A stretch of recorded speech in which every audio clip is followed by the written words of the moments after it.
Good morning. I'm going to do something again today that I haven't done too many times. I have done it a few times. I'm going to read somebody else's work.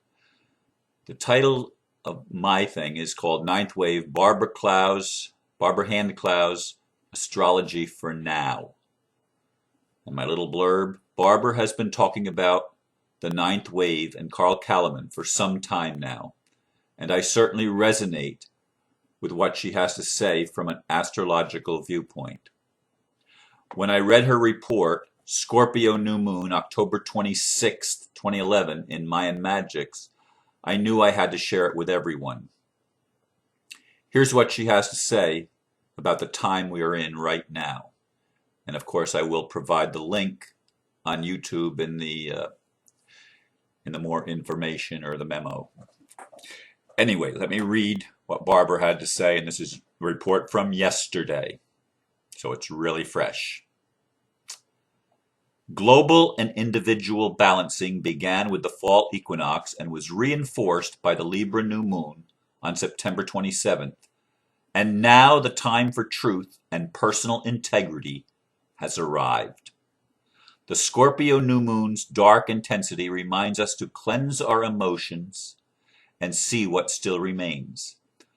Under strong Scorpio influence, everything gets destroyed that can't handle the hard and clear light of truth.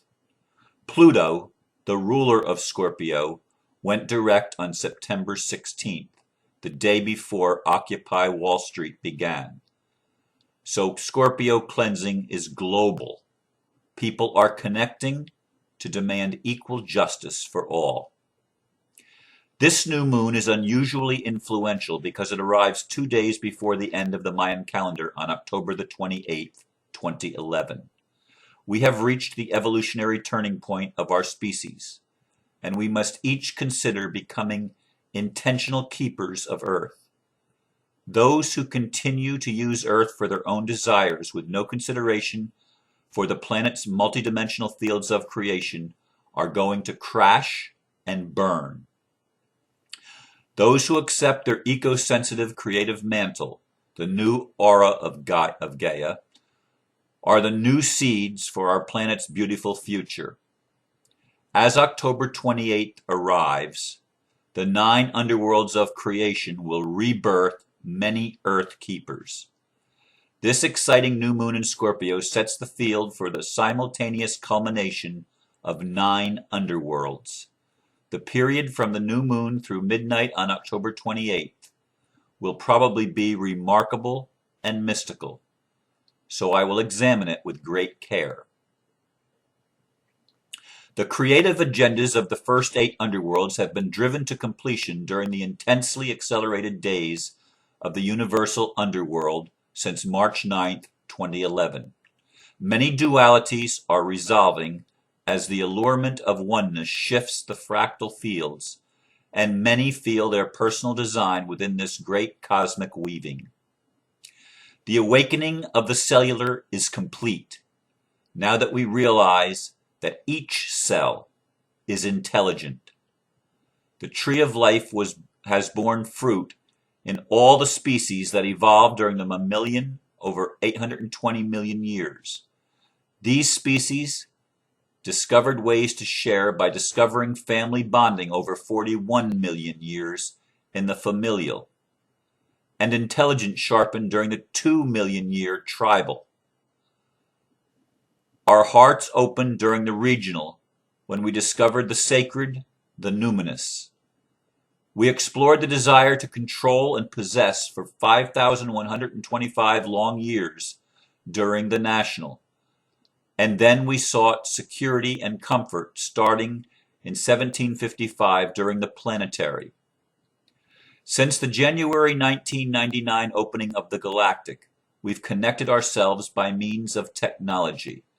And now during 2011, these creative developments are swirling us into a spiral of oneness during the universal.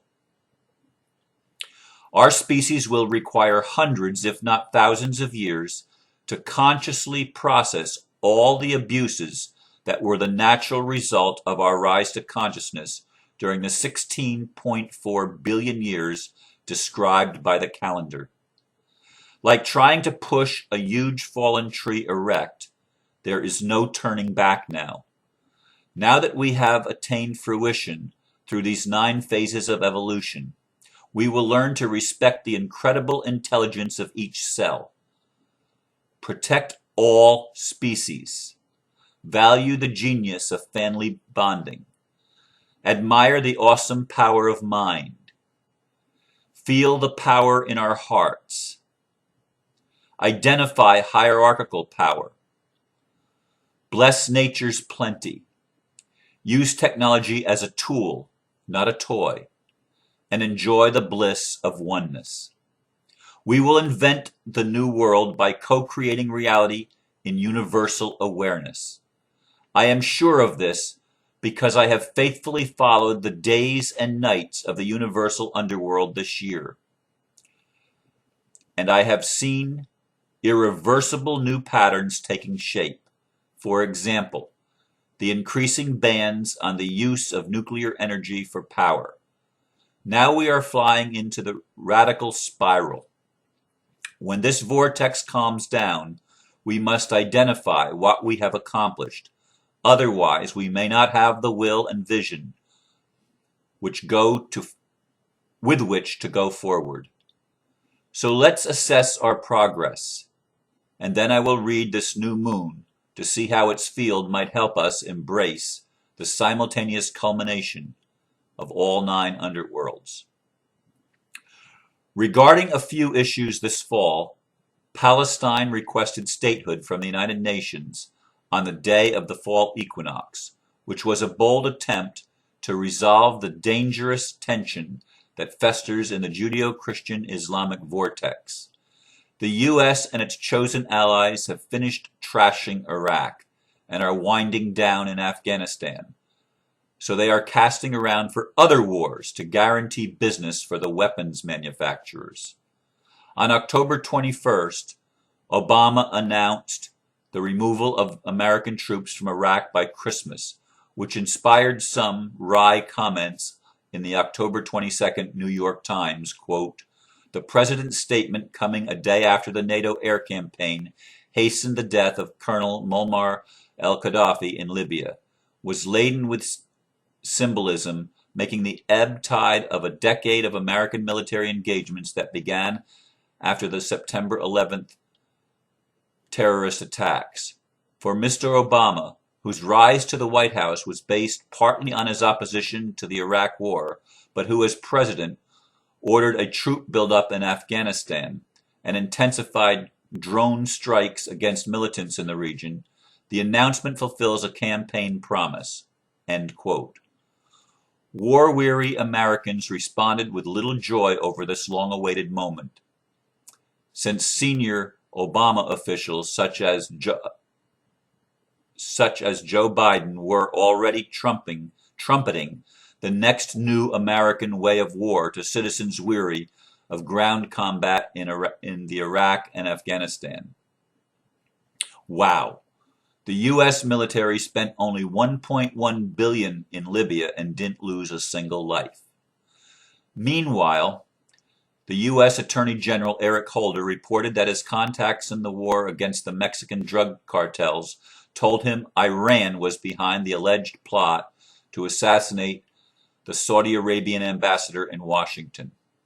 Stunningly, the next morning after announcing this bizarre plot, Holder and the whole Justice Department were subpoenaed by Congress to tell the truth about the ATF's, Department of Alcohol, Tobacco, and Firearms, involvement in providing weapons to the very same Mexican cartels. In a plan dubbed Fast and Furious, ATF is accused of selling thousands of guns to the drug cartels, instructing border guards to allow the weapons to pass through, and then dropping all surveillance of the guns once they cross the border. Weapons sold during Fast and Furious have been found in dozens of crime scenes in the U.S. and Mexico, and they've been used to shoot U.S. Border Patrol agents. See Fast and Furious 22 Shocking Facts about the scandal that could bring down the Obama administration on the American Dream website. As if somebody is mixing up two movie plots concocted in another dimension, Holder calls attention away from himself by saying he found out about the alleged Saudi assassination plot from the very same drug cartel that the U.S. was supplying with guns. For the average person, reality was really distorted during last month's lunation because the media mostly abrogated its responsibility by failing to fully report on the debate over Palestinian statehood, the gun profiteering scandals brewing in the highest levels of the U.S. government, and on the real motivation for the Occupy Wall Street movement that is now Occupy globally. As anybody can easily see, power structures built in the last 5,125 years are being assaulted at every level because the people are demanding their rights and opposing a future of endless war and financial deprivation. But all you get on TV is bloodied bodies of fallen leaders and abused wild animals. Going to the chart for the Scorpio new moon, there are signs the people will attain their rights. The new moon closely opposes retrograde Jupiter in Taurus, so Jupiter's earthy confidence expands the grounds this new intense Scorpio seed, and grounds this new intense Scorpio seed. Also, Jupiter is almost exactly trine Pluto in Capricorn, so the desire for happiness and joy is about all the people and not just the 1%. Since Pluto went into Capricorn in 2008, this dark dynamo has been transforming the industrial power structures of this world. Now this power is emerging within the global scream for fairness, with Saturn transiting Libra through fall 2012. Fairness is the theme of the new moon, because Pluto sextiles the lunation, and Saturn exactly sextiles Mars in Leo, which exactly squares Mercury-Venus in Scorpio. These are the go-go signature aspects of the closing Mayan calendar, since the Sun exactly opposes Jupiter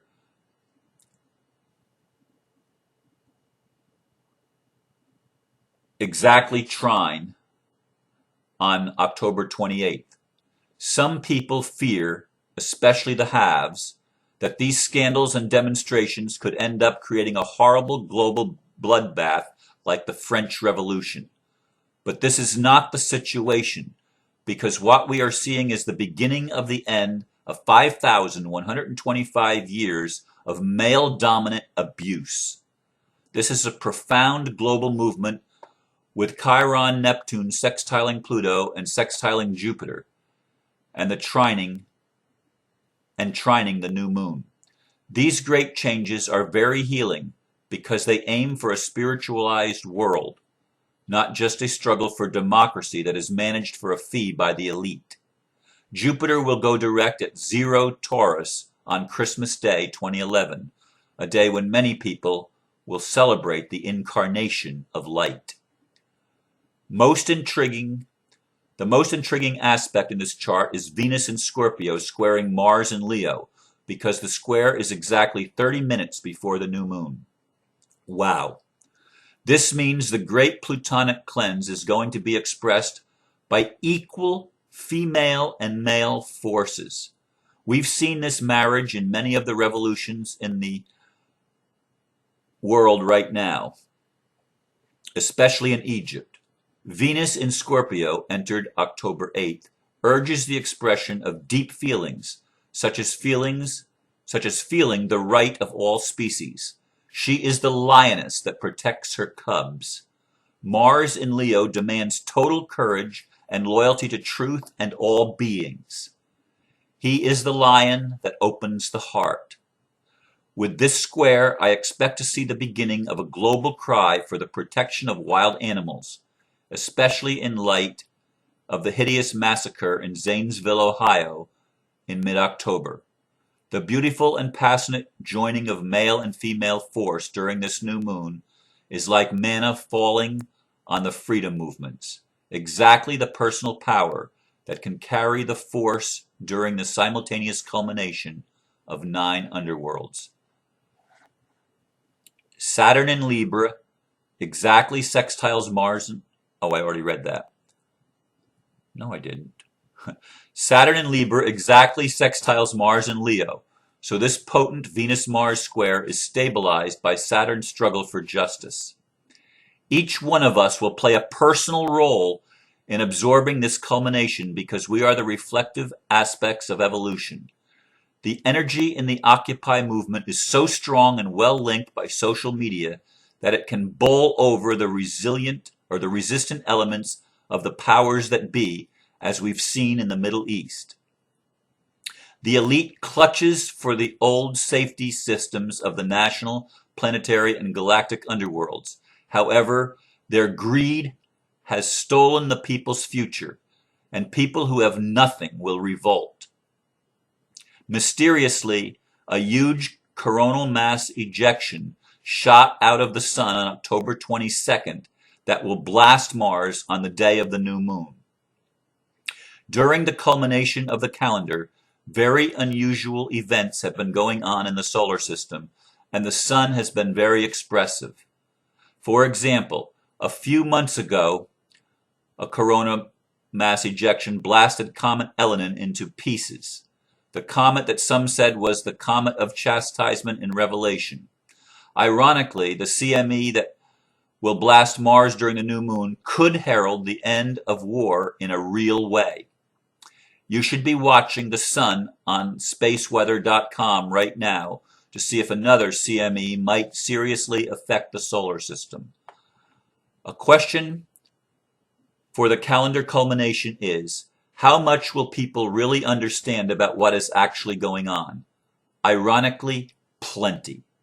Mercury is very close to Venus as she squares Mars, so potent mental comprehension is added to the visceral knowledge between male and female forces expressed by Leo Mars squaring Scorpio Venus. Notice that these planets aspecting Mars will resonate with the coronal mass ejection as it strikes Mars. Mercury gets to within a second of Venus on November 2nd, when they both move into Sagittarius together. Bingo! Comprehension about the real truth in our primary relationships is going to explode. Many partners will have to deal with unresolved elements in their relationships that hold them back from supporting the huge cleansing of human history. Ouch. Do not kid yourself. We all carry these shadows. And this chart says we must clear them before they backfire on us. Mercury carries this admonition through November 2nd, and then Mercury goes retrograde November 23rd until mid-December. As annoying as Sagittarian fire can be, it exposes the lies. Regarding deceptions, Neptune goes direct November 9th, returns to Pisces in early February 2012. So elevating conflicts to the spirit level resolves things very well in subtle ways. But don't forget, spirit won't help you if you are lying, especially to yourself. This new moon is the night when I'd love to hear the pillow talk in the White House. Lastly, Uranus continues to square Pluto, creating a force that is causing the people to rise up in discontent, especially with Pluto having gone direct just before Occupy Wall Street began.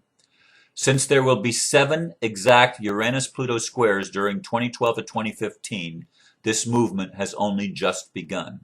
Please consider this idea. Debt is not a necessity. Debt is a technique used to weaken the populace by skimming off public reserves for the agendas of the rich, such as wars for profit. Wall Street has stupidly exposed this abuse, so now the people know that total slavery, a sort of return to a feudal age, is what will happen if debt enslavement continues. Debt enslavement is not the same as using capital to create projects which is a technique that creates energy. Pluto will have its way in the destruction of the structures that strangle Earth, and Uranus will activate the forces of transformation that will bring resource usage back into balance. The fascinating thing about this juicy new moon right at the end of the calendar is that it shows that all this energy must run through each one of us, through us, within our partnerships, and within the brave freedom fighters in the streets. It would seem that the flaring sun is making sure we get enough energy. 20 minutes. That's the conclusion of that article. I was going to make more comments, but because it took 20 minutes to read it, I'm going to stop for now.